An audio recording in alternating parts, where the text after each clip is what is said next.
95.1 FM, 790 AM. We are KFYO Mornings, Dave King and Matt Martin. It is 7:35. It is Thursday. And as I glance at the phone, there he is. The Car Pro is on line one. Good morning, Jerry. And right on time, I might add. Right on time, as you always are. Thank you. I hope y'all are having a great week. I had a good one. Yeah.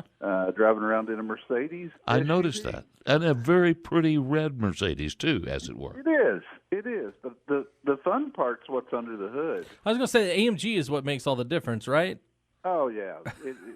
It's got a 4-liter V8 with 2 turbos that's hand-built. I mean, they hand-build every one of these AMG engines. And, in fact, the person that built it signs it. There's a plaque on top of the engine with his or her name. So that, you know, kind of a symbol of how proud they are.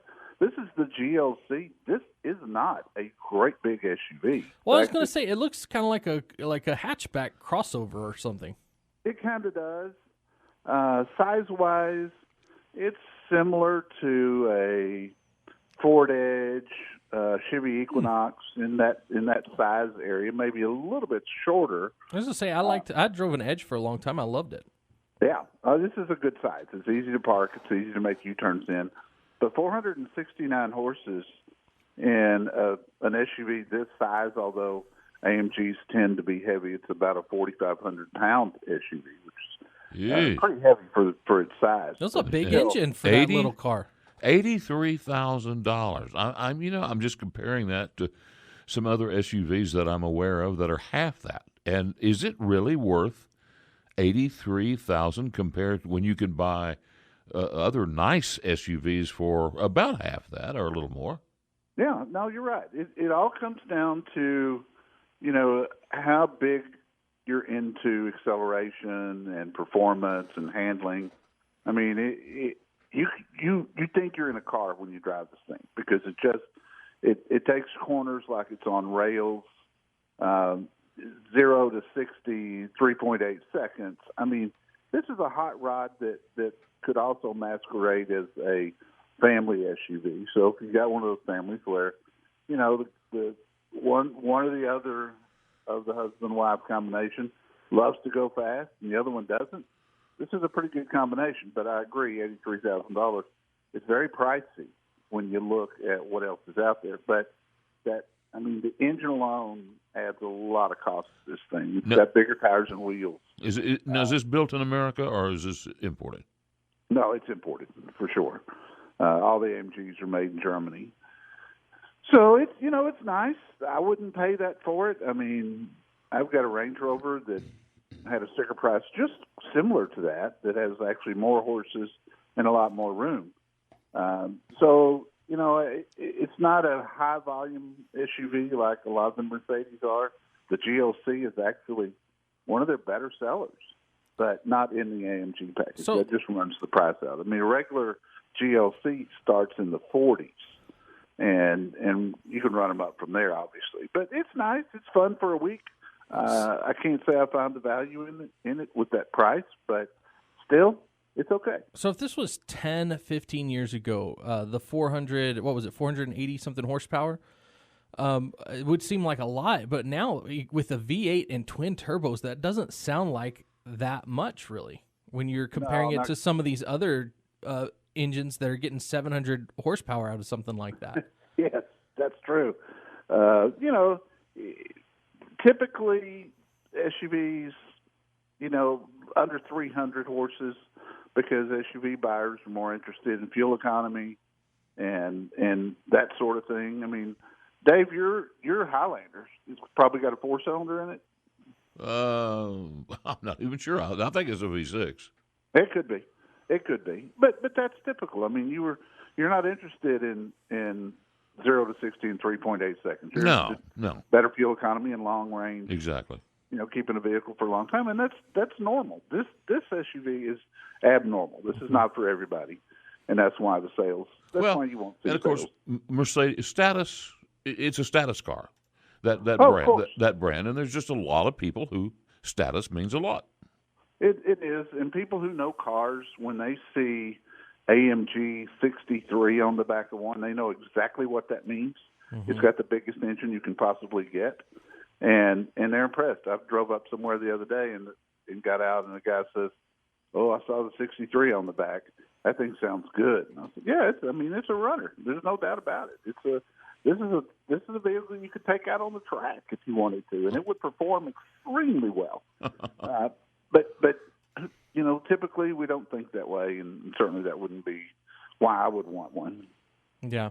And now, are there any interesting features that it has as far as like keeps you on the road or autonomous driving or anything like that? Yeah, it does all that. It'll keep you in the lane. It'll bring you to a stop in the case of an emergency. Blind spot monitoring, cross traffic alert in the rear.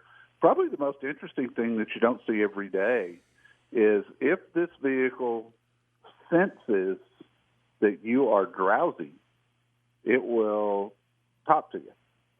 It will. Get out. Yeah. A big keep you awake. Talk to you, huh? It's true. It'll show you a coffee cup and it'll ask you the question, "Do you need to take a break?" And there's a sensor in the dash that reads your eyes.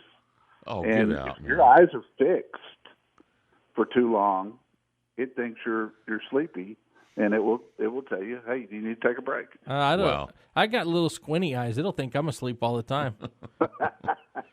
So we have a caller that called in wants to know about the 6.6 Chevy Gas Engines. Do you have any thoughts on those?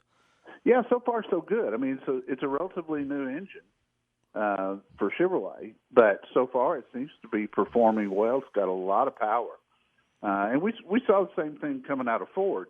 They've just come out with a 7.3-liter gas engine, and I think what they figured out is some people just don't want to spend that extra $10,000 on a diesel engine, and that's not just the engine.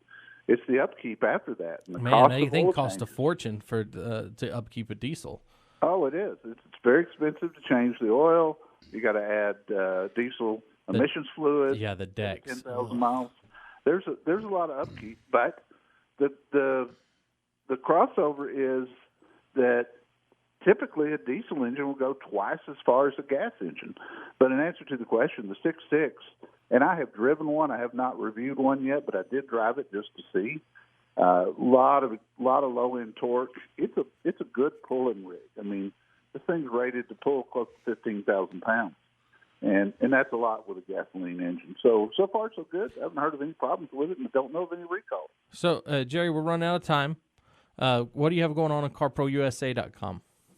I think I'd like everybody to take a look at an article. The Insurance Institute for Highway Safety just came out with their top safety picks. And, boy, I tell you, there's a lot of cars on this list, more so than normal. And I think that tells us that cars are getting safer all the time. But I tell you the two standouts, car companies that really made some strides was Mazda and Hyundai. Both doing a really good job with safety. So you could look over the list and see, if the car that you're considering, we've got them broken down by categories, cars, mid-sized cars, large cars, small SUVs, etc., and see if the car that you're considering is on this list. Bear in mind, the Insurance Institute is not NHTSA. Insurance Institute is a lobbying firm for the insurance lobby. But they do a good job with their testing. I'm a fan of theirs. So just, look at it, look at the NHTSA list before you buy a car. Yeah. And I do see that the Dallas Auto Show is coming up. It is. We're about 3 weeks away now, and I'm looking forward to that. We'll be broadcasting live there like we have for so many years. If people want to come into DFW from the Lubbock area to go to the show, this is a good show. This is a big show. It's not quite as big as Houston, but there's still going to be a lot of really cool cars, like the new battery-powered Mustang Mach-E. It's not a Mustang. Okay. I knew you were going to say that. I set you up. Well, we do. Right, Jerry. We're running up against the clock here, Jerry, and we do want to remind everyone that the Car Pro Show is right here on KFYO. Made a little rhyme there. Every Saturday, 11 to 1. 11 to 1. 11 to 1. All right. All right. Thanks, Jerry. Stay warm. All right. Have a good day. Bye-bye.